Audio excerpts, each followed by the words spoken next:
Hello, everyone. Today we're going to be talking about the stock market crash and the Great Depression.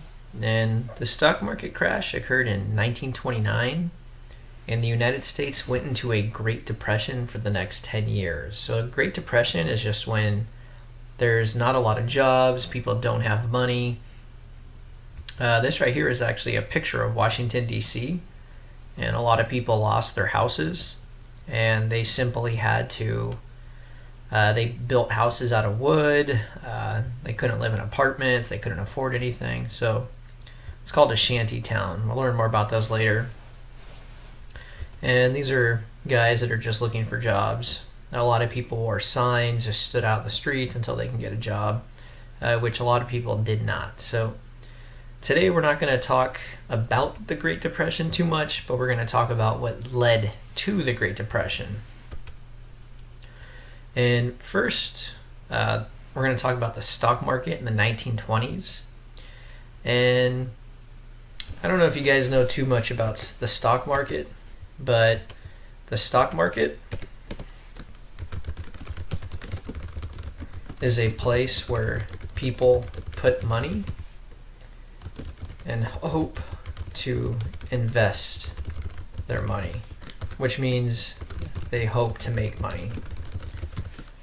So a lot of big companies like Facebook, Google, McDonald's, Coca-Cola, Pepsi, they have stocks and people put money in that company. And over time it usually goes up. And in the 1920s, there was a ton of growth. A lot of people put money in the stocks and it was just going up and up and up, and it was doing very well. However, flaws in the economy and the market itself led to an economic collapse. And the stock market crashed on Tuesday, October 29th, 1929. And this is a good chart. Has the dates down here, and it shows how much the stock market was generally worth.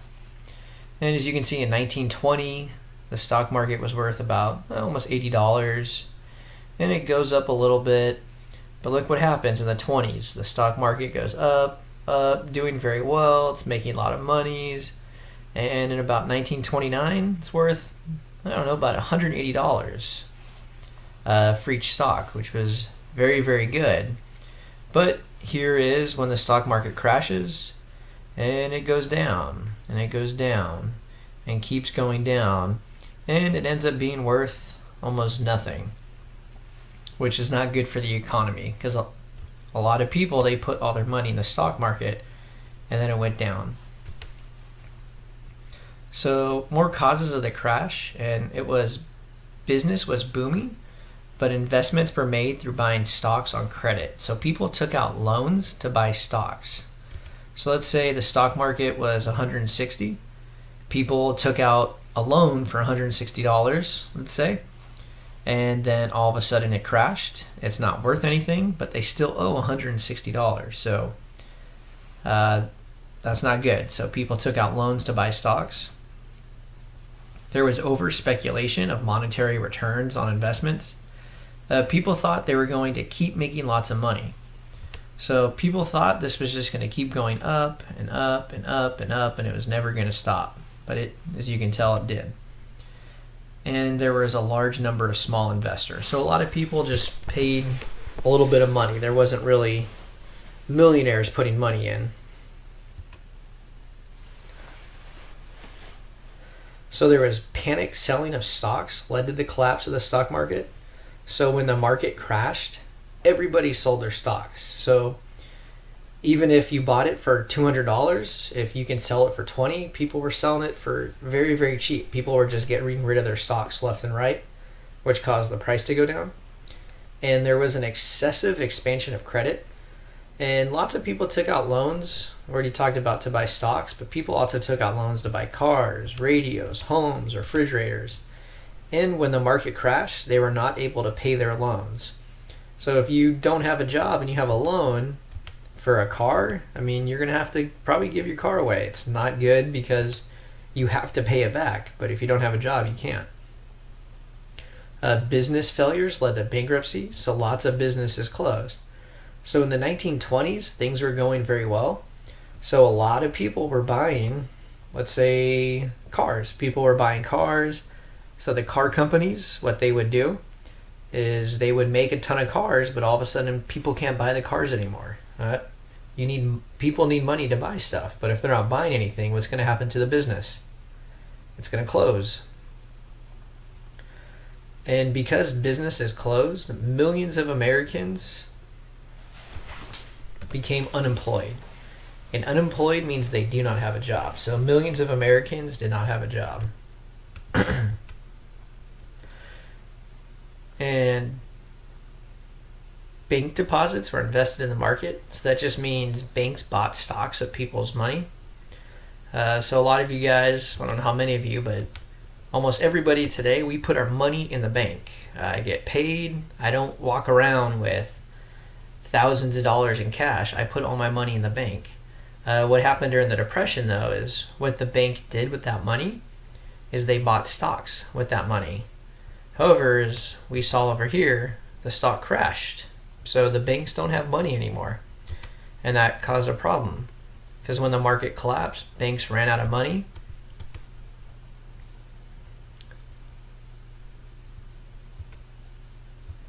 And this led to bank runs. So that means clients panic and attempted to withdraw their money from the banks, only to find that their funds were lost.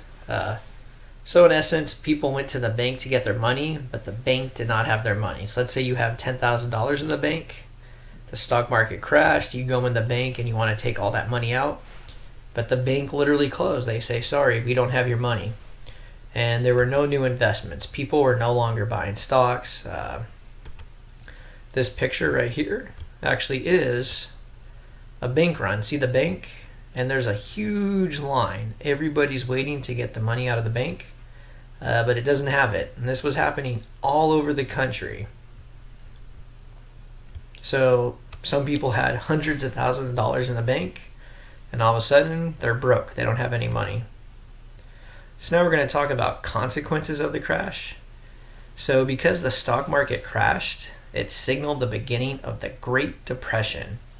Although serious flaws in the economy had existed for years. So people lost investments, which investments means money, which led to financial ruin, and many committed suicide. So there was a lot of people that before this had very good jobs, had a very nice house, very nice car, they were making a lot of money, but all of a sudden they lost everything. They couldn't keep their car because they can't pay for it, they were kicked out of their house, and a lot of people did commit suicide during this time. I mean, that's why part of the reason it's called the Depression. A lot of people were depressed because they couldn't work. And the non-regulation of banks during this time, there was non-regulation of banks during this time. So people lost all of their money. There were no laws protecting people's money in banks. Today, there's a lot of laws. If banks can't just go spending your money, the government actually protects it, so if the bank closes, you still get most of your money back, if not all of it. But back then, there was nothing. If a bank went out of business, you just lost all your money. If your bank wanted to spend your money, they can spend it. So there were no laws protecting people's money in banks. And this particular photo shows a man who was victim of bank failure, and the squirrel asks him, why didn't he save his money? And the man says, I did. So you see the squirrel saying, but why didn't you save some money for the future when times were good? And the man saying, I did. Because they always used to tell people, if you have money, you should put it in the bank. But now, that wasn't good advice, because he did put his money in the bank, but the bank closed. So even though he was saving, he lost everything. And it was just a failure of the banking system. So remember how I told you there was no laws. There was nothing to protect people. And thousands of banks closed and ran out of money. And the Federal Reserve failed to stop the collapse, resulting in bank runs. Remember, bank runs are when people go to take all of their money out of the bank. And the Federal Reserve, they're in charge of the banks in America. So the Federal Reserve didn't do enough to stop the collapse. Next class, we're going to talk about some of the other problems that came up, but we're going to start actually talking about how bad things were during the Great Depression. A lot of people were unemployed, nobody had money, people didn't have food, and we're going to learn about what the government did to try to fix things. So if you have any questions, let me know.